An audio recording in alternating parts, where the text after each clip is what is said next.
Well, everyone, as most of you know, there are a lot of different iPhones out there, right? And one thing that I've typically seen is that whenever I go through and buy an iPhone, this is what I used to do, is I used to go through and buy an iPhone that might have had some sort of small issue. Maybe it had a little bit of a crack on the back, maybe it had a little bit of like a strange issue, whatever the case is. And the one thing I can tell you is that nowadays, if you're looking for a really good deal, you might find yourself in a situation where buying something like a broken iPhone of some sort might be giving you some of the best deals for a newer phone than what you have right now. For example, I'll give you some standard stuff. If you're buying a phone with a completely cracked everything and you don't know how to fix a phone, I would not recommend buying a broken iPhone. Specifically, what I'm talking about is iPhones that have some sort of cosmetic issues that might not be that big of a deal, for you.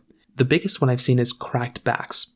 A cracked back on an iPhone for a lot of people is a humongous thing they try to avoid. They do not want to go through and buy a phone if it's going to be giving you any sort of cracked back. For other people, including myself, if I'm able to buy a cracked iPhone for 10 to 20% less than an iPhone without a cracked back, I would probably rather have that cracked back iPhone if I don't plan on reselling it or if I don't plan on doing anything else with it. That would give me a much better deal, right? Same thing goes with some other areas as well. Sometimes you might find an iPhone with maybe like a cracked flash on the back, maybe sometimes a cracked camera lens. Those ones also do give you really good deals, but sometimes those can cause some issues with photos. And the biggest problems I would recommend avoiding, though, if you're planning on buying a broken iPhone, avoid iPhones with any sort of battery issues. If there's a battery issue at all, I would recommend avoiding it.